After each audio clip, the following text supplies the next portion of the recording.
வணக்கம் நேர்களே, உங்கள் அனைவரையும் இந்த இனிய காலை பொழுதில் வணக்கம் தரிசனம் நிகழ்ச்சியின் வாயிலாக மீண்டும் சந்தித்திருப்பதில் மகிழ்ச்சி. புலர்ந்திருக்கக்கூடிய இன்றைய இந்த இனிய பொழுதானது உங்கள் அனைவருக்கும் இனிய பொழுதாகவும் சுபம் நிறைந்த நல்லதொரு பொழுதாகவும் அமைய வேண்டும் என்று சொல்லி எல்லோருக்கும் பொதுவான இறைவனை பிரார்த்தித்துக் கொள்கின்றோம். அதே போல இன்றைய தினத்தில் பிறந்த நாட்களை கொண்டாடி கொண்டிருப்பவர்களுக்கும் சுபகாரியங்களில் ஈடுபட்டுக் கொண்டிருக்கக்கூடிய அத்தனை உறவுகளுக்கும் எங்களுடைய நிகழ்ச்சி சார்பாக இனிய வாழ்த்துக்களையும் நாங்கள் தெரிவித்துக் கொள்கின்றோம். பல்வேறுபட்ட விடயங்கள் நாங்கள் பேசிக்கொள்ள போகின்றோம். குறிப்பாக நவராத்திரி விரத காலத்தை சிறப்பாக அனுஷ்டித்துக் கொண்டிருக்கின்றோம். இன்றைய நாளை பொறுத்தவரைக்கும் நவராத்திரி விரதத்தினுடைய 3ஆம் நாளாக அமைந்து கொண்டிருக்கின்றது. பல விடயங்கள் நாங்கள் பேசப் போகின்றோம். அதற்கு முதலில் நிகழ்ச்சியை என்னுடன் இணைந்து தொகுத்து வழங்குவதற்காக கலையகத்தில் என்னுடன் இணைந்திருக்கும் சதீவனையும் வரவேற்றுக் கொள்ளலாம். வணக்கம் சதீவன். வணக்கம். இப்பொழுதுதான் நவராத்திரி துவங்கியது போல இருக்கிறது. 3ஆம் நாள் நிகழ்வோடு நாங்கள் இணைந்திருக்கிறோம். அந்த வகையிலே அத்தனை கேபிட்டல் தரிசனம் நேயர்களுக்கும் இனிய வணக்கங்களை தெரிவித்துக் கொள்கிறோம். வணக்கம் தரிசனம் நிகழ்ச்சியோடாக நவராத்திரியினுடைய சிறப்புகள் பற்றி நாங்கள் தொடர்ந்தும் பேசலாம். நிச்சயமாக சதீபன். அதாவது நவராத்திரி என்று சொன்னாலே அங்கே கண்கவர் அலங்காரங்கள் தான் முக்கியத்துவம் பெறுகின்றது. இங்கே எங்களை சுற்றியும் பார்த்தால் தெரியும், கொலுவில் இருக்கக்கூடிய தேவியர்கள் அப்படியே சூழ்ந்திருக்கின்றார்கள். கிருஷ்ணர், சிவன், பிள்ளையார் என்று சொல்லி எல்லோரும் எங்களை சுற்றி இருக்கின்றார்கள். இப்படித்தான் இந்த நவராத்திரி விரதத்தை எல்லோருமே அநேகமாக அழகாக கொலுவெல்லாம் அமைத்து அனுஷ்டித்துக் கொண்டிருக்கின்றார்கள். இதற்கு ஒரு கதையுடன் நாங்கள் ஆரம்பிக்கலாம். இந்த கொலுவை பார்க்கின்ற பொழுதுதான், இந்த கொலு வைப்பதற்கு கூட பல்வேறுபட்ட கதைகள் இருக்கின்றது. அதில் ஒரு கதை, அதை அப்படியே சொல்லிக்கொண்டு நிகழ்ச்சிக்குள் சொல்லலாம். முன்பொரு காலத்திலாம் ஒரு மன்னன் இருந்தாராம். அவர் தன்னுடைய நாட்டை எல்லாம் ஒரு கட்டத்தில் ஏனைய நாட்டு அரசர்களுடன் போரிட்டு அந்த போரில் தோல்வியுற்று எல்லாவற்றையும் இழந்து விட்டு அப்படியே யோசித்து கொண்டிருக்கிறார். இவர் காளியினுடைய பெரிய பக்தர். அப்போ இப்படியே இவர் யோசித்து கொண்டிருக்கின்ற பொழுது காளி இவர் வருந்துவதை பார்த்து விட்டு வந்து சொல்கிறார், பக்தனே, நீ 9 நாட்கள் மண்ணால் என்னை சிலை வடித்து 9 நாட்கள் என்னை பூஜை செய், உனக்கு எல்லாவற்றையும் நான் மீட்டு தருகின்றேன் என்று சொல்லி இவனும் அப்படியே ஆற்றம் கரையிலே மண் எடுத்து அதில் வைத்து 9 நாளும் இந்த காளி தேவியை பூசித்து கொண்டே இருக்கிறார். 9ஆம் நாள் இந்த பூஜையில் மகிழ்ந்த காளி தேவி என்ன செய்கிறார் என்று சொன்னால், தன்னுடைய நவ கன்னியர்களுடன் அங்கே வந்து இவருடன் போருக்கு சென்று அந்த எதிரி நாட்டு மன்னர்களை எல்லாம் வீழ்த்தி இழந்த அத்தனை சொத்துக்களையும் அத்தனை செல்வங்களையும் மீட்டு கொடுத்து அவனை மீண்டும் அரியணையில் அமர்த்துகிறாராம். அப்பொழுதுதான் இந்த மன்னர் சொன்னாராம், தான் எப்படியாக இந்த 9 நாட்களும் காளியை மண்ணாலே செய்து பூஜித்து காளியினுடைய அருளை பெற்றாரோ, அதே போல இந்த கொலு வைத்து வணங்கக்கூடிய 9 நாட்கள் முப்பெரும் தேவியரை கொலு வைத்து வணங்கக்கூடிய அத்தனை பேருக்கும் அந்த தேவியினுடைய அருள் பரிபூர்ணமாக கிடைக்க வேண்டும் என்று சொல்லி அந்த கொலு வைக்கின்ற பழக்கத்தை ஆரம்பித்தார்கள் என்று சொல்லியெல்லாம் ஒரு கதை இருக்கின்றது. உங்களுக்கு தெரியாத கதைகள் எல்லாம் இருக்க முடியாது சதீவன். நிறைய கதைகள் சொல்லுகின்ற பொழுது எல்லோருக்கும் இன்னும் கொஞ்சம் ஆர்வமாக சுவாரஸ்யமாக கூட இருக்கு. உண்மைதான். கொலு என்பது ஒரு எல்லாமே பாவனை தான்.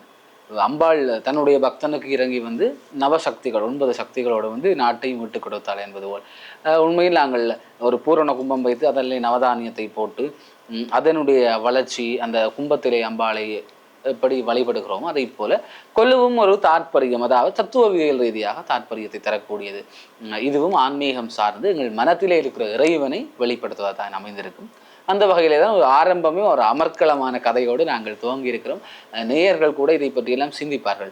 ஏன்னா ஒவ்வொரு சிந்தனையும் தான் எங்களை அடுத்த கட்டத்திற்கு உருவாக்குகிறது. அதனாலே ஒரு நல்ல ஆரம்பத்தோடு நாங்கள் இன்றைய 3ஆம் நாள் துர்க்கையினுடைய இன்று துர்க்கைக்குரிய 3ஆவது நாள் பூஜை முதல் 3 நாட்களில் துர்க்கைக்குரிய 3ஆவது நாள் பூஜையோடு நாங்கள் இணைந்திருக்கிறோம். காலையிலே எல்லாருமே பாடசாலைகளில் இப்போ பூஜை நடந்து கொண்டிருக்கும். சகலகலாவல்லி மாலை படிப்பார்கள். தேவாரம், புராணம் என்று அமர்க்களமாகவே போய்கொண்டிருக்கும். நிச்சயமாக அதுவும் எல்லோருமே பரபரப்பாக இருக்கக்கூடிய நேரத்தில் இந்த நவராத்திரி பூஜை வந்திருந்தாலும் கூட, நவராத்திரி பூஜை என்று சொன்னாலே அது ஒரு தனி சிறப்பாகத்தனமையும், எத்தனை வேலைகள் இருந்தாலும் அம்பாளுக்கு என்று சொல்லி நேரத்தை ஒதுக்கி நாங்கள் அந்த பூஜை செய்து மகிழ்ந்து கொண்டிருக்கின்றோம். பல விடயங்கள் பேசலாம். நிகழ்ச்சியின் முதல் பகுதியாக நவராத்திரி சிறப்பு பற்றிய பகுதியை இணைந்திருக்கலாம். ஓம் ஸ்ரீ மகாகணபதஹே நமஹ. ஓம் ஸ்ரீ குருப்யோ நமஹ. குரு பிரம்மா குரு விஷ்ணு குரு தேவோ மகேஸ்வரஹ. குரு சாட்சாத் பரத்பிரம்மா தஸ்மை ஸ்ரீ குரவே நமஹ. குரவே சர்வலோகானாம் விஜயே பவரோகிணாம் நிதயே சர்வ வித்யானாம் தக்ஷிணாமூர்த்தயே நமோ நமஹ. சிவகாம சுந்தரியோடு உடனுறைந்து ஆட்சி புரிந்து கொண்டிருக்கின்ற தில்லை நடராஜ சுவாமியினுடைய திருப்பாத கமலங்களையும், இளமணி நாட்டிலே மாதுமை அம்பிகையோடு உடனுறைந்து கோணநாதேஸ்வரராக ஆட்சி புரிந்து கொண்டிருக்கின்ற அந்த பரம்பொருளினுடைய திருவருளையும் வணங்கி கொண்டு, என்னுடைய சைவ சமய தீட்சா குரு, உபநயன குரு, ஆச்சாரி அபிஷேக குரு, வித்யா குரு ஆகிய அனைத்து குருமார்களையும் நான் வணங்கி கொண்டு, என்னுடைய தாய் தந்தையினருடைய திருப்பாதங்களையும் நான் பணிந்து கொண்டு, எங்களுடைய சைவ சமய வாழ்வியலிலே நாங்கள் பலவிதமான விரதங்களோடு நாங்கள் தொடர்பட்டு வாழ்ந்து கொண்டிருக்கின்றோம். அந்த வகையிலே இன்றைய தினம் நான் உங்களுக்கு எங்களுடைய வாழ்வியலோடு தொடர்பட்ட நவராத்திரி விழா தொடர்பாக சிந்தனைகளை தரலாம் என்று எங்களுடைய கேபிட்டல் தொலைக்காட்சியினுடைய தரிசனம் நிகழ்வினூடாக நான் உங்களோடு இணைந்து கொள்கின்றேன்.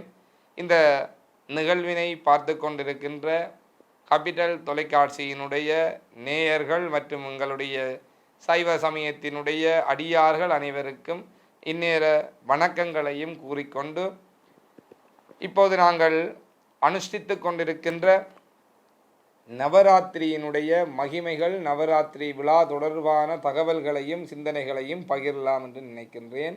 அந்த வகையிலே நாங்கள் புரட்டாதி மாதத்தினுடைய அமாவாசைக்கு பின் வருகின்ற பிரதமை தொடக்கம் நவமி வரையிலான 9 தினங்களும், அதாவது நவராத்திரி 9 ராத்திரிகளிலே அந்த சக்தியை, முப்பெரும் தேவிகளையும் நாங்கள் வழிபடுகின்ற விழாவாக அந்த நவராத்திரி உற்சவம் காணப்படுகின்றது.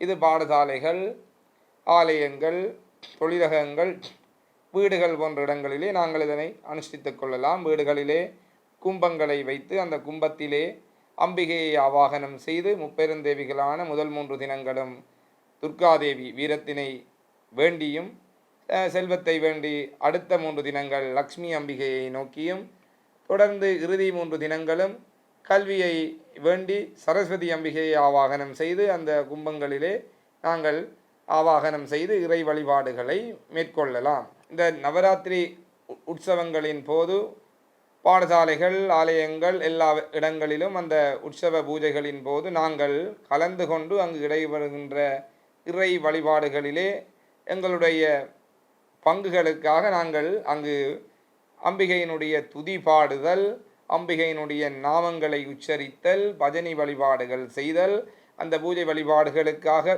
கோலங்கள் போட்டு அலங்கரித்தல் மற்றும் தோரணங்கள் கட்டி அலங்கரித்தல் மட்டுமின்றி அங்கு அம்பிகையினுடைய நவராத்திரி உற்சவத்திற்காக நாங்கள் அங்கு நிவேதனங்களை செய்து அந்த அம்பிகையை நாங்கள் திருவருளை பெற வேண்டும்.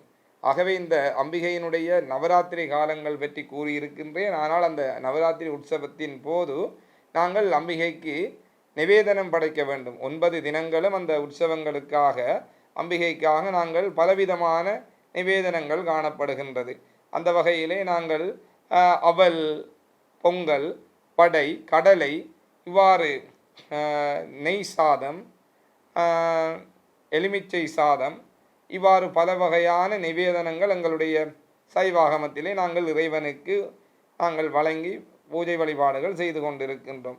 அவ்வாறு நாங்கள் இந்த நவராத்திரியின் போது நாங்கள் ஒவ்வொரு நாளும் எல்லா நிவேதனங்களும் நாங்கள் படைக்க முடியாவிட்டாலும் நாங்கள் ஒவ்வொரு நாட்களும் ஒவ்வொரு வகையான நிவேதனங்களை நாங்கள் படைத்து அந்த அம்பிகையை மகிழ்வித்து அம்பிகையினுடைய திருவருளை பெற்றுக்கொள்ளலாம். ஆகவே இந்த 9 தினங்களிலே முதல் 3 தினங்களும் வீரத்திற்காக துர்க்கை அம்பிகை, தொடர்ந்து லக்ஷ்மி அம்பிகை, தொடர்ந்து சரஸ்வதியை நோக்கி நாங்கள் இந்த 9 தினங்களும் நவராத்திரியை நாங்கள் அனுஷ்டிக்கின்றோம்.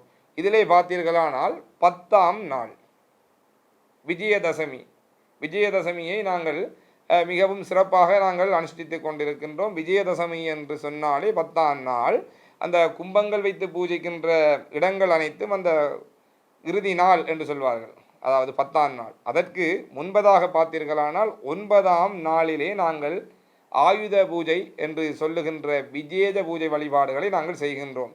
ஆகவே இந்த ஆயுத பூஜை தொடர்பாக நாங்கள் அறிய வேண்டும். ஆயுத பூஜை என்று சொன்னால் என்ன? நாங்கள் பலவிதமான தொழில்களை செய்கின்றோம். பாடசாலை மாணவர்கள், கல்வி கற்கின்றவர்கள் எங்களுடைய கல்வியின் பொருட்டு நாங்கள் பாவிக்கின்ற அனைத்து விதமான உபகரணங்கள் புஸ்தகங்கள் அனைத்தையும் அந்த நவராத்திரியினுடைய 9ஆம் நாள் இரா பூசையின் போது அம்பிகையின் கும்பத்தின் முன்பாக நாங்கள் அனைத்து விதமான ஆயுதங்கள் உபசாரங்கள் அனைத்தையும் நாங்கள் அங்கு அம்பிகைக்கு முன்பு நாங்கள் வைத்து அந்த பூஜை வழிபாடுகளை செய்ய வேண்டும். நீங்கள் நிறுவனங்களை உடையவர்கள் அந்த நிறுவனத்துக்கு தேவையான அனைத்து விதமான உபகரணங்களையும் வைக்கலாம். நாங்கள் வேலை செய்பவர்கள் அதற்கு தேவையான ஆயுதங்களை அங்கு வைத்து பூஜை வழிபாடுகளை செய்ய வேண்டும் கண்டிப்பாக.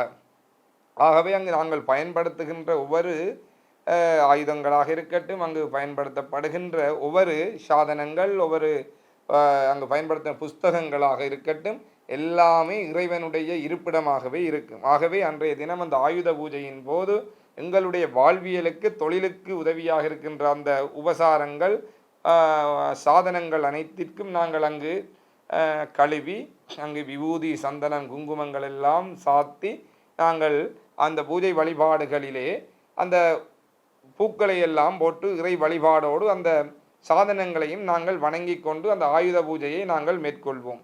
அந்த ஆயுத பூஜையிலே நாங்கள் செய்கின்ற அந்த உபசாரங்களை அடுத்த நாள் விஜயதசமி அன்று காலையிலே நாங்கள் கருமத்தினுடைய அந்த இதை பயன்படுத்துவதற்காக, அதாவது நாட்படிப்புன்னு சொல்வார்கள், புத்தகங்களை பொறுத்த வரைக்கும் நாங்கள் பூஜித்த புத்தகத்தை அடுத்த நாள் கண்டிப்பாக காலையிலே நாங்கள் படித்து கொள்ள வேண்டும். உபசாரங்களை அந்த சாதனங்களை எல்லாம் அடுத்த நாள் நாங்கள் முதல் வேலையினுடைய ஆரம்பமாக நினைத்து கொண்டு நாங்கள் அதனை பயன்படுத்தி கொள்ள வேண்டும். ஆகவே இறைவனுடைய இந்த திருவருளால் நாங்கள் நவராத்திரி உற்சவம் செய்கின்றோம். 9 தினங்களும் செய்து கொண்டிருக்கின்ற போது இந்த ஆயுத பூஜை தொடர்பாக கூறியிருக்கின்றேன். அது மட்டுமல்ல, அடுத்த தினம் பார்த்தீர்களானால் விஜயதசமியிலே அந்த நாட்கருமத்தினுடைய படிப்பு நாட்கரும வேலைகள் என்று சொல்வார்கள் செய்து கொள்ளலாம். தொடர்ந்து பார்த்தீர்களானால் எங்களுடைய வீடுகளிலே சிறு பிள்ளைகளினுடைய ஆரம்ப படிப்பை தொடர்வதற்காக அவர்கள் ஆரம்பிப்பதற்காக ஏடு தொடக்குகின்ற நிகழ்வு கூட இந்த விஜயதசமி தான் பொருத்தமான நாளாகவே அமைகின்றது. கல்வியை புகட்டுவதற்கு ஆரம்பமான நாளாக அங்கு ஏடு தொடக்குகின்ற வைபவங்கள் பாடசாலைகள் ஆலயங்கள் எல்லா இடங்களிலும் இந்த நிகழ்வு இடம்பெறும். உரிய குருவை தேர்ந்தெடுத்து அந்த குருவின் மூலம் அந்த ஏடு தொடக்குகின்ற நிகழ்வுகள் விஜயதசமி அன்று இடம்பெறும். ஆகவே அனைத்து அடியார்களும் நீங்கள் இந்த விஜயதசமி அன்று கண்டிப்பாக நீங்கள் உங்களுடைய குழந்தைகளினுடைய ஏடு தொடக்குகின்ற நிகழ்வை நீங்கள் செய்து கொள்ள வேண்டும். அது மட்டுமல்ல, எங்கள் நிறுவனங்களிலே புதிய விடயங்களை ஆரம்பிக்கின்றவர்கள் அந்த விஜயதசமி தினத்திலே இவ்வாறான விடயங்களை ஆரம்பிப்பது உங்களுடைய வாழ்வியலுக்கு மிகவும் சிறந்ததாக இருக்கும். தொடர்ந்து பார்த்தீர்களானால் விஜயதசமி அன்றுதான் பல இடங்களிலே எங்களுடைய நாட்டை பொறுத்த வரைக்கும் நிறுவனங்கள் பலவற்றிலே பூஜை வழிபாடுகளை செய்து கொள்வார்கள். அவர்கள் நவராத்திரி 10 தினங்களும் செய்ய முடியாவிட்டாலும் கூட அன்று விஜயதசமி அன்று அந்த நவராத்திரி வழிபாடுகளை செய்வது கூட எங்களுடைய கண்கூடாக பார்க்கக்கூடியதாக இருக்கின்றது. தொடர்ந்து நவராத்திரியினுடைய சிறப்புகள் எல்லாம் பற்றி பார்த்திருந்தோம். இன்றைய தினம் நாங்கள் துர்க்கையினுடைய ஒரு நாளாக இருப்பதனாலே மகிஷவதம் பற்றி கூட கதைத்துக் கொள்ளலாம். இது நவராத்திரியினுடைய ஆரம்ப கால புராண கதையாக இருக்கிறது. அதனாலே அந்த துர்க்கை வீரத்தினுடைய தெய்வமாக இருக்கிறார். வீரம் என்பது என்ன? முதலிலே வீரம் என்னால் என்ன? எல்லோரும் நினைக்கலாம் நாங்கள் அப்படியே நெஞ்சை நிமிர்த்தி கொண்டு வீரமாக பேசுவதுதான் வீரம், இல்லை என்று சொன்னால் நாடு அடி அடிப்பதுதான் வீரம். வீரம் என்பது உடல் வலிமை. அதாவது இப்போ எல்லாம் எல்லா இளைஞர்களும் கூடுதலாக ஜிம்முக்கு போவார்கள். அங்கே போய் கவரக்கூடிய வகையிலே உடற்பருமன்களை உடலை வைத்துக்கொண்டு நிமிர்ந்த நடையோடு இந்த தெருவிலே ஒரு கால் நடந்து வந்து விட்டால் நாங்கள் பயந்து விடுவோம். வீரம் என்பது உண்மையே அப்படி இல்லை. முதலிலே வீரம் என்பது எதற்கு வேண்டுமென்றால் அந்த வலிமை மனதிற்கு வேண்டும். மனம் வலிமையாக இருந்தால்தான் உடல் வலிமையாக இருக்கும். ஒரு பெரிய வீரனை கூட மனத்தினுடைய வலிமையை கொண்டு செய்து விட்டால் இலகுவே வீழ்த்தி விடலாம். இதுதான் அனைத்து போர்களிலும் பயன்படுத்தப்பட்ட உக்தி. உதாரணமா மகாபாரதத்திலே துரோணாச்சாரியார் அஸ்வத்தாமனுடைய மரண செய்தியை கேட்டுத்தான் தன்னுடைய உயிரை விடுவதற்கு முயற்சிக்கிறார். யுதிஷ்டனாகிய தருமன் உண்மை மட்டும் பேசுபவன். தருமனிடமிருந்து உண்மையான வார்த்தை வந்துவிட்டால் தளர்ந்து விடுவார். அதனாலே கண்ணனுடைய லீலையை பாருங்கள். அஸ்வத்தாமன் என்ற யானை மடிந்தது என்று மகாபாரதத்திலே துரோணாச்சாரியாரை வீழ்த்துவதற்கான முதலாவது படியை மனோவலிமை, மனத்தினுடைய வீரத்தை கொண்டு செய்தார்கள். அதனாலே நாங்கள் எல்லோரும் அம்பாளிடம் முதலில் வேண்டியது மனத்திற்கு நல்ல வலிமையையும் திடத்தையும் தர வேண்டும். அதனால் அதுதான் முதல் வீரம். இன்றைய காலகட்டம் நிறைய இளைஞர்களுடைய வாழ்க்கையை பார்த்தால் அகால மரணங்கள் நடக்கிறது. நிச்சயமாக பேசியாக வேண்டிய ஒரு விடயம். அதை விட எந்த முடிவு எப்படி எடுக்க வேண்டும் என்று செய்யாமல் தற்கொலைகள். இன்று இலங்கையில ஒரு வைத்தியர் கூட தற்கொலை செய்து கொண்டார். ஒரு மனிதனுடைய வாழ்க்கைக்கு மருத்துவத்தை செய்யக்கூடிய, தெய்வமாக பார்க்கக்கூடிய வைத்தியர் தற்கொலை செய்கிறார் என்று சொன்னால் எங்களுடைய மனோவலிமையும் மனத்தினுடைய வீரமும் அங்கு இருக்கிறது. நிச்சயமாக எவ்வளவோ கற்றிருப்பார்கள். எல்லாம் சமூகத்தில் எல்லா வகையான அந்தஸ்தும் இருக்கும். நீங்கள் சொன்னது போல உடல் அமைப்புகள் எல்லாம் வீரமாக இருக்கும். ஆனால் ஒரு தோல்வியை தாங்கிக் கொள்ள முடியாத மனநிலை தான் எங்களுக்குள் இருக்கின்றது. அது கூட இல்லாவிட்டால் வீரம் என்று சொல்வதற்கு எதுவுமே இல்லாமல் போய்விடும். அதனால் தான் பாரதியார் சொல்லுவார், நேர்கொண்ட பார்வையும் நிமிர்ந்த நன்னடையும் இருக்க வேண்டும் என்று சொல்லி. இன்றைக்கு அவையற்றையெல்லாம் மறந்துவிட்டு சாகசங்கள் செய்வதுதான் வீரம் என்று சொல்லி நாங்கள் நினைத்து கொண்டிருக்கின்றோம். நீங்கள் இந்த சொல்லுகின்ற பொழுது இன்றைக்கு உண்மையிலேயே செய்திகளை பார்க்கின்ற பொழுது கவலைப்படக்கூடிய ஒரு விடயம், 24, 25, 26, 27 அந்த 28க்குள் இருக்கக்கூடிய இளைஞர்கள் தான் அதிகமாக அகால மரணம் அடைந்து கொண்டிருக்கின்றார்கள். அதிலும் பார்த்தால் வீதி விபத்துக்கள். பொதுவாக இலங்கையினுடைய கணிப்புகளை எடுத்து பார்த்தால் யாழ்ப்பாணத்தில், வடமாகாணத்தில் தான் அதிகமாக இவ்வாறான விடயங்கள் நடைபெற்றுக் கொண்டிருக்கின்றது என்று சொல்லி கூட சொல்லிக் கொண்டிருக்கின்றார்கள். இதற்கு காரணம் என்னவென்று சொன்னால், நாங்கள் வேகமாக வாகனத்தை ஓடுவதுதான் வீரம் என்று சொல்லி நினைத்துக் கொண்டிருக்கின்றோம். அது அல்ல வீரம். நாங்கள் எங்களுடைய வாழ்க்கையில் சரியான முறையில் பயணித்து பல வெற்றிகளை புரிவதும் அடுத்தவர்களுக்கு முன்மாதிரியாக வாழ்வதும் தான் உண்மையான ஒரு வீரமாக, உண்மையான ஒரு செயலாக இருக்க முடியும் என்பதை நாங்கள் சிந்திப்பதற்கு மறந்து விடுகின்றோம் என்பது தான் உண்மையாக இருக்கின்றது.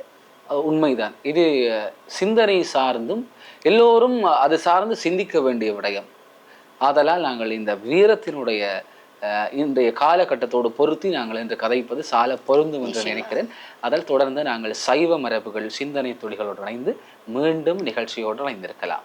தொன்று தொட்டு சைவ மக்களிடையே பேணி பாதுகாத்து வருகின்ற வழிபாட்டு முறைகளில் அடியளித்தல் என்கிற வழிபாட்டு முறை அடங்குகிறது. பெண்கள் இறைவன் திருவீதி உலா கண்ட அந்த வீதிகள் அத்தனையிலும் அந்த இறைவன் திருவீதி உலா சென்ற அடியினையொற்றி பஞ்சாங்க நமஸ்காரமிட்டு தலையினாலே வீழ்ந்து வணங்கி வழிபடுகிற ஒரு நேர்த்திக்கடனான வழிபாடாக அடியளித்தல் அமைந்திருக்கிறது.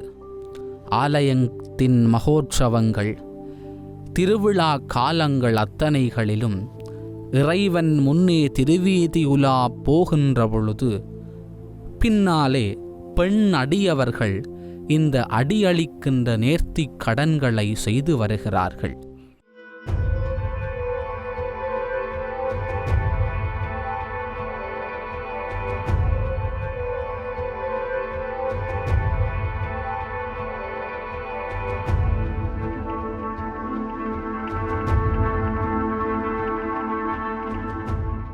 சைவ மரபுகள் சிந்தனை பகுதியை தொடர்ந்து மீண்டும் நாங்கள் நிகழ்ச்சியுடன் இணைந்து கொண்டிருக்கின்றோம். சைவத்தை பொறுத்த வரைக்கும் நாங்கள் அணியக்கூடிய ருத்ராட்சமாக இருக்கட்டும், விபூதியாக இருக்கட்டும், தரிக்கக்கூடிய விபூதியாக இருக்கட்டும், ஒவ்வொன்றுக்குமே ஒவ்வொரு அர்த்தம் அதற்குள் அடங்கி இருக்கின்றது. அதில் நாங்கள் சைவத்துக்குள் எத்தனை எடுத்தாலும் அதில் வாழ்க்கைக்கு தேவையான ஏதோ ஒரு அர்த்தம் உள்ளார இருந்து கொண்டிருக்கின்றது என்பதை நாங்கள் பார்த்து கொண்டிருக்கின்றோம். சரி, இன்றைய நாளை பொறுத்த வரைக்கும் துர்கா தேவிக்குரிய 3வது நாளாக இருக்கின்றது. நாளைய நாள் நாங்கள் லக்ஷ்மி தேவியை பூஜிக்க ஆரம்பிக்க போகின்றோம். ஆக இந்த துர்கா தேவி வீரத்துக்கு அதிபதியாக விளங்கி கொண்டிருக்கின்றார். பொதுவாக இன்றைய நாளை பொறுத்த வரைக்கும் துர்கா தேவியை நாங்கள் சொல்லிக் கொண்டு வருகின்றோம். இந்த குழந்தைகளை குமரிகளாக பாவித்து, அம்மனாக பாவித்து பூஜை செய்ய வேண்டும் என்று சொல்லி, அந்த வகையில் இன்றைய நாளை பொறுத்த வரைக்கும் ஒரு 4 வயது குழந்தையை அம்பாளாக பாவித்து அந்த குழந்தைக்கு நாங்கள் அவருக்கு பரிசளித்து அவரை மகிழ்வித்து பூஜை செய்வது சால சிறப்பாக இருக்கும். அதே போல குங்குமத்தால், செண்பக மலர் மற்றும் குங்குமத்தால் இன்றைய தினம் நாங்கள் அம்பாளை பூஜிக்கலாம். இவற்றையெல்லாம் செய்கின்ற பொழுது தனதானியங்கள் எங்களுக்கு கிடைத்துக் கொண்டே இருக்கும், செல்வம் கொளிக்கும் என்று சொல்லுகிறார்கள். அதே போல உண்மைதான குங்குமத்து அர்ச்சனை என்பது அம்பாள் விரும்பி ஏற்பது. தொடர்ந்து இந்த நாளிலே தாய் வாராகி என்ற ஸ்வரூபத்தை அருள் பாலிக்கிறார். வாராகி என்பவள் லலிதா திரிபுர சுந்தரியினுடைய படைத்தளபதி. அதாவது பரசக்தியாக இருக்கிற சக்தியினுடைய படை தளபதியாக. வாராகம் என்றாலே பன்றி என்று அனைவருக்கும், பன்றி முகத்தை கொண்டிருக்கும். வாராகியினுடைய வழிபாடு இன்றைக்கு தமிழகத்திலே தொன்று தொட்டு இருந்தாலும் குறைவாக இருந்தது. இப்பொழுது கொஞ்சம் அதிகரித்து வாராகியினுடைய வாராகி உபாசகர்கள் என்று கூட இருக்கிறார்கள். தஞ்சை பெரிய கோயிலிலே, தஞ்சை பெரிய கோயில் ஆரம்பிக்கிற கட்டத்தில் ஆலயம் இருந்தது தெரியவில்லை. பிற்காலத்தில் பிறகு வந்த மன்னர்களுடைய ஆட்சிகளிலே வாராகியினுடைய ஆலயம் ஸ்தாபிக்கப்பட்டிருக்கலாம் என்று நினைக்கிறேன். ஆனால் அங்கு இருக்கிறது, வாராகியுடைய விக்கிரகம் இருக்கிறது. அங்கு இந்த நவராத்திரி காலத்திலே விசேட வழிபாடு கூட இருக்கிறது. வாராகியும் அம்பாளுக்குரிய நிவேதனங்களாக கோதுமை மற்றும் சர்க்கரை பொங்கல். இதை விட ராகத்தை பார்த்தால் காம்போதி ராகத்திலே நாங்கள் அம்பாளை அர்ச்சனை செய்து இசை அர்ச்சனை, நவவித பக்தியிலே வரக்கூடிய கீர்த்தனம், ஸ்ரவணம், இது அனைத்தாலுமே அம்பாளை வழிபடக்கூடிய நாளாகத்தான் இருக்கிறது. தொடர்ந்து நாங்கள் இன்றைக்கு இந்த துர்க்கையினுடைய வீரத்தை பற்றி தான் கதைத்துக் கொண்டிருக்கிறோம். முதலிலே நாங்கள் மனோவீரம், மனத்தினுடைய திட்டம், வலிமைகள் பற்றியெல்லாம் கதைத்திருக்கிறோம். ஏனென்றால் மனத்தினுடைய வலிமை தான் ஒருவனை அடுத்த கட்ட நகர்விற்கு கொண்டு செல்கிறது. இது விடுமனே மனத்தை தாண்டி, இந்த மனம் என்ன செய்கிறது என்று சொன்னால் எல்லாவற்றிற்கும் அடிப்படை காரணம் மனம். மனம், புத்தி, சித்தம், அகங்காரம் என்று சொல்லுவார்கள். இந்த நான்கும் தான் எல்லாவற்றையும் இயக்கி கொண்டிருக்கிறது, எங்களை இயக்கி. சில பலருடைய கேள்வி என்னட்ட இருக்கிறது, ஏன் கடவுள் எல்லாம் கடவுளுடைய செயலாக இருந்தால் நாங்களேன் பிழை செய்கிறோம், நாங்களேன் சரி செய்கிறோம், எல்லாம் சரியாக செய்யலாம் தானே? இப்படி ஒரு கேள்வி இருக்கிறது. என்னை கேட்டும் இருக்கிறார்கள். அப்பொழுது நான் சொன்னேன், ஒரு மோட்டார் சைக்கிளை ஒரு நிறுவனம் தயாரிக்கிறது. அந்த மோட்டார் சைக்கிளுக்கு வேண்டிய உதிரி பாகங்கள் அத்தனையும் எல்லாம் செய்து தயார்படுத்தி அந்த மோட்டார் சைக்கிள் விற்பனைக்கு வந்துவிட்டது. நாங்கள் என்ன செய்கிறோம்? பெட்ரோல் அடிக்கிறோம், போடுகிறோம்.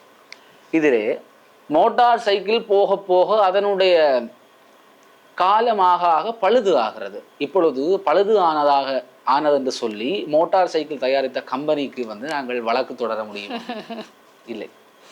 அது சரியான தரத்தோடு அத்தனையோ எல்லாம் தரம் எல்லாம் சரிபார்க்கப்பட்டது. அதை போல மனிதர்களை இறைவன் என்ன செய்கிறான்? அந்த கரணங்கள், பஞ்சபூதங்கள் எல்லாவற்றையும் ஒருங்கே சேர்த்து படைத்து விடுகிறான். இந்த பெட்ரோலை போல எங்களுக்கு என்ன இருக்கிறார்கள்? அன்னம், நாங்கள் சாப்பிடுகிற உணவு. அதனாலே இந்த உடம்பை அன்னமய கோஷம் என்றார்கள். அந்த நாங்கள் பைக்குக்கு பெட்ரோல் அடிக்கிறது போல நாங்கள் சாப்பிடுகிறோம். அதனாலே ஒரு ஊட்டச்சத்துக்களை கொண்டு நாங்கள் பயணிக்கிறோம். இதிலே இவன் இப்படி சிந்தித்தால் இது வரும், நன்மை தீமை என்று எங்களுக்கு தெரியும்.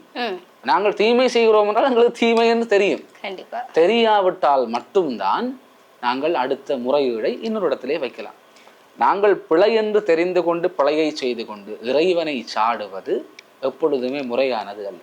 நிச்சயமாக நீங்கள் இந்த இறைவனுடைய படைப்பை பற்றி சொல்லுகின்ற பொழுது நாங்கள் உதாரணத்துக்கு எடுத்துக்கொள்ள, அவங்களுக்கு பின்னே இருக்கக்கூடிய கொலுபொம்மைகள் இருக்கின்றது. அதற்கு வெள்ளையாக முதலில் செய்து விடுவார்கள். சுண்ணாம்பு கல்லோ களிமண்ணோ ஒரே நிறத்தில் தான் இருக்கும். ஆனால் எங்களுக்கு தேவையான நிறங்கள், என்ன நிறத்தை அடித்தால் அது நன்றாக இருக்கும், அடுத்தவர்களை கவரக்கூடிய வகையில் இருக்கும், என்ன கலரை, என்ன நிறத்தை, என்ன வர்ணத்தை கொடுத்தால் அது உண்மையிலேயே இறைவனை பூஜிப்பது போல இருக்கும் என்று சொல்லி நாங்கள் தான் அதற்கு வர்ணம் அடிக்கின்றோம்.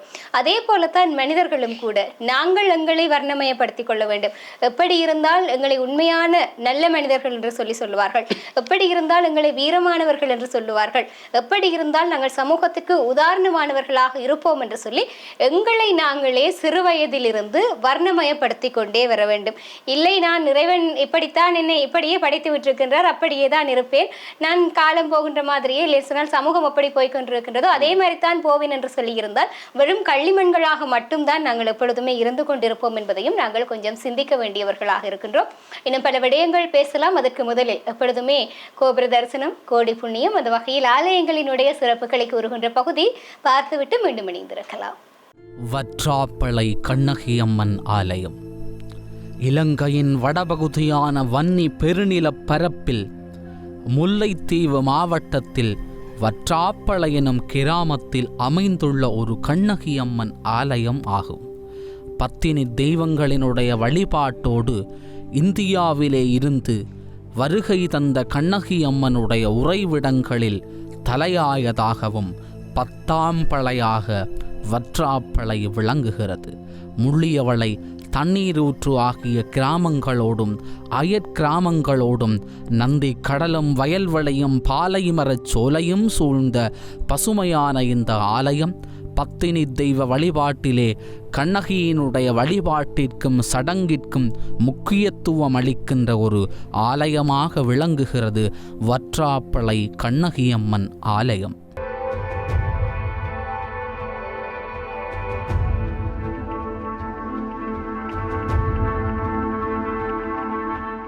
தொடர்ந்து ஆலயத்தினுடைய தரிசனங்களை எல்லாம் பார்த்து மீண்டும் நிகழ்ச்சிக்குள்ளே இணைந்திருக்கிறோம்.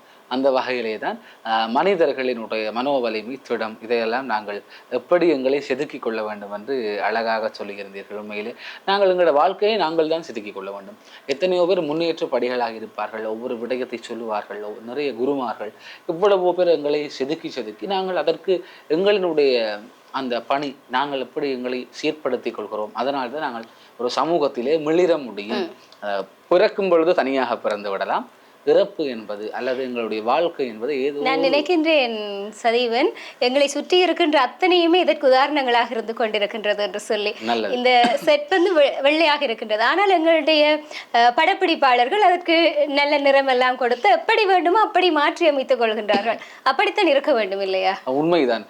திரைக்கு நாங்கள் தெரிந்து கொள்கிறோம். உண்மையில் திரைக்கு பின்னாலே ஒரு மனிதனுடைய வாழ்க்கையிலும் மனிதன் அந்த குறிப்பிட்ட நபர் தெரிந்து கொள்வார். அவருடைய வாழ்க்கைக்கு பின்னால் எத்தனையோ பேர் இருந்து அவர்களை உருவாக்கி, அதை போலதான் உண்மையிலே கேபிட்டல் தரிசனம் தொலைக்காட்சியினுடைய அத்தனை ஒளிப்பதிவாளர்கள், அதை விட அந்த நிகழ்ச்சியை தொகுத்து சீர்மைப்படுத்தக்கூடிய எடிட்டர்ஸாக இருக்கட்டும், அதை தொகுக்கக்கூடியவர்களாக இருக்கட்டும், எங்களுடைய மேலான உத்தியோகத்தர்கள், அலுவலர்கள் எல்லோருக்குமே வந்து இந்த இடத்துல நாங்கள் ஒரு நன்றியையும் தெரிவித்துக் கொள்ள வேண்டும். அவர்கள் இல்லை என்றால் நாங்கள் இல்லை. அவர்களுடைய இந்த சீரான பணியினால் தான் இன்றைய வரைக்கும் கேபிட்டல் தரிசனம் ஒரு நல்ல ஒரு பாதையிலே சென்று கொண்டிருக்கிறது. அதனாலே அவர்களுக்கும் இந்த நேரத்திலே பெரிய ஒரு நன்றிகளை தெரிவித்துக் கொண்டு இந்த நிகழ்ச்சியிலே தொடர்ந்து நாங்கள் இப்பொழுது ஒரு நிவேதனம், அதாவது அம்பாளிற்குரிய நைவேத்தியமாக செய்யக்கூடிய அந்த மடப்பள்ளி சமையல் நிகழ்வோடு இணைந்து தொடர்ந்து நிகழ்ச்சிகளில் இணைந்திருக்கலாம்.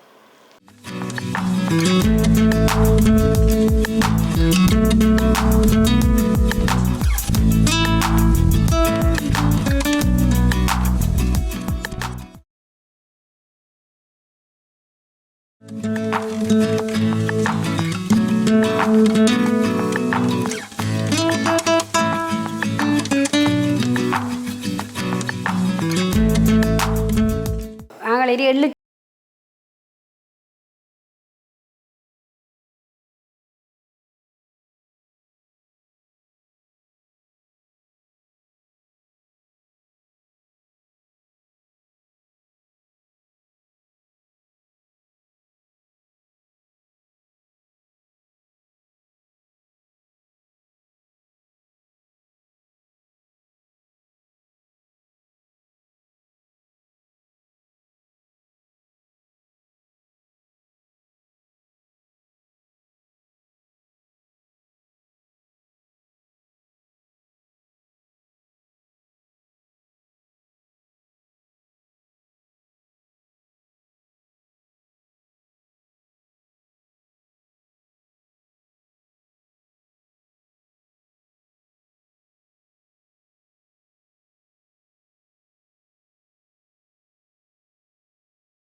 தரிசனம் நிகழ்ச்சியுடன் இணைந்து கொண்டிருக்கின்றோம். பல்வேறுபட்ட விடயங்கள் நாங்கள் பேசிக் கொண்டிருக்கின்றோம். வீரம் என்பது என்ன என்று சொன்னால், இன்றைக்கு வீரத்திற்கு அதிபதியான துர்காதேவியினுடைய 3ஆம் நாள் பூஜை வழிபாடுகள் தான் இன்றைக்கு சிறப்பு பெறுகின்றது நவராத்திரி தினத்தை பொறுத்த வரைக்கும்.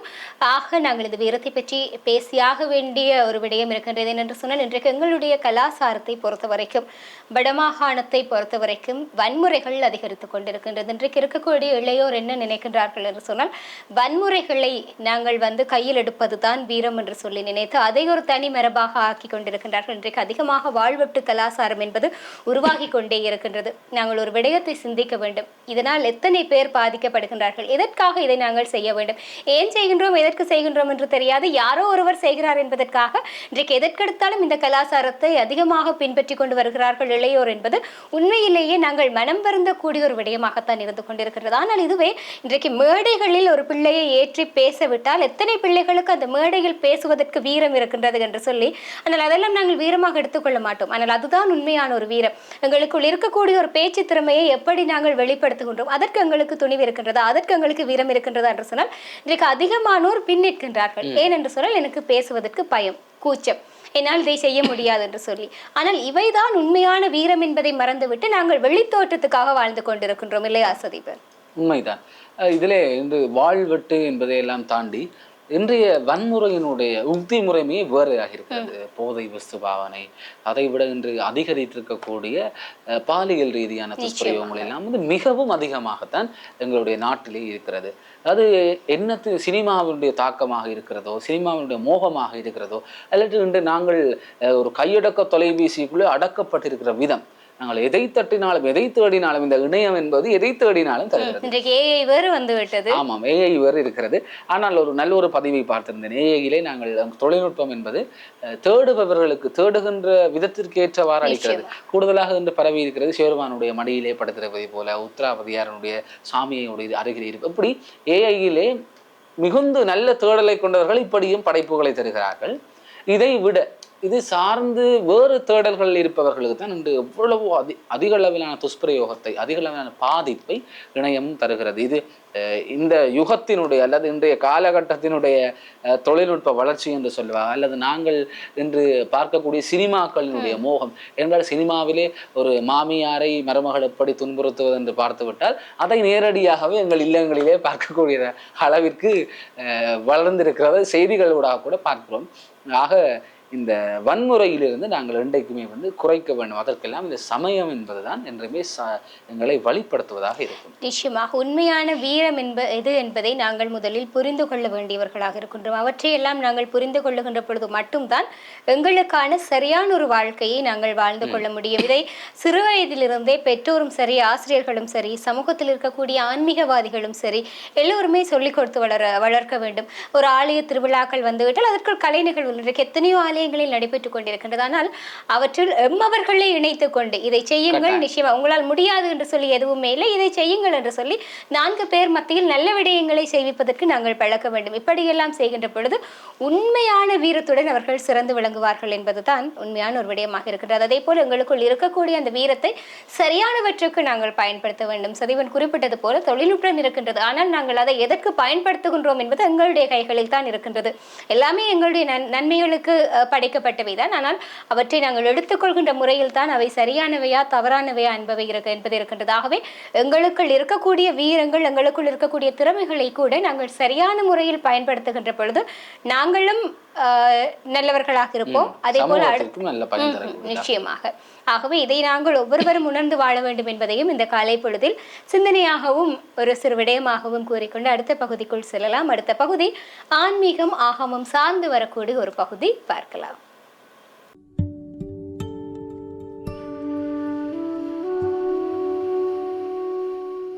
இது பூ மாதுளை.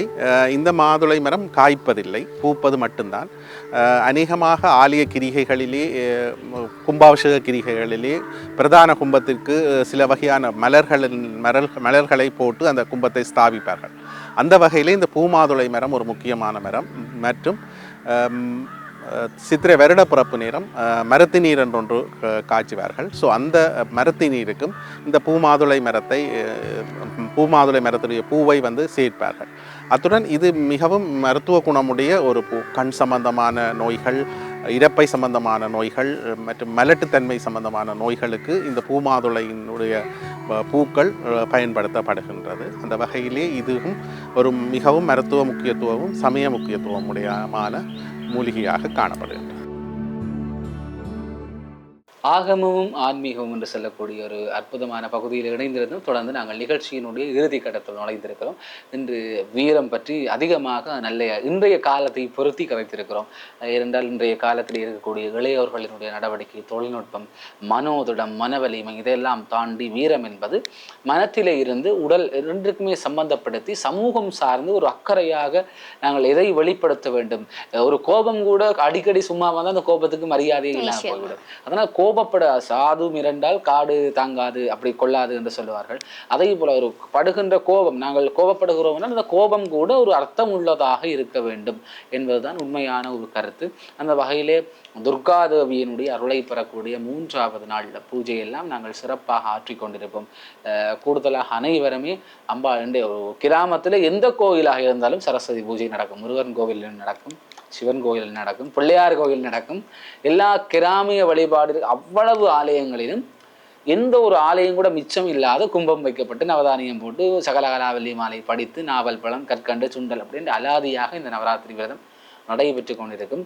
திரும்புகிற நேரமெல்லாம் அதிகாலை 4 மணியிலிருந்து இரவு மட்டும் ஒரே ஆலயத்தினுடைய பாடல் சத்தம் தான் கேட்கும். அவ்வளவத்திற்கு ஆன்மீக சூழலோடு நாங்கள் இருக்கிறோம்.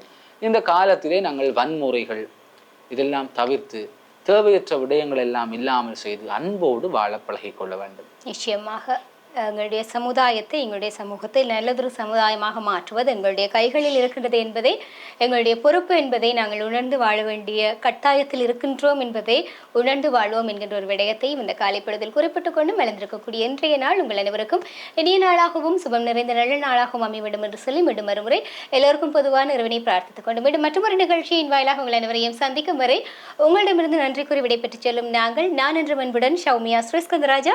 நான் என்றும் அன்புடன் உங்கள் சிவசதீவன் விடைபெற்றுக் கொள்கிறோம். வாழ்க தமிழ், வளர்க கலை. வணக்கம்.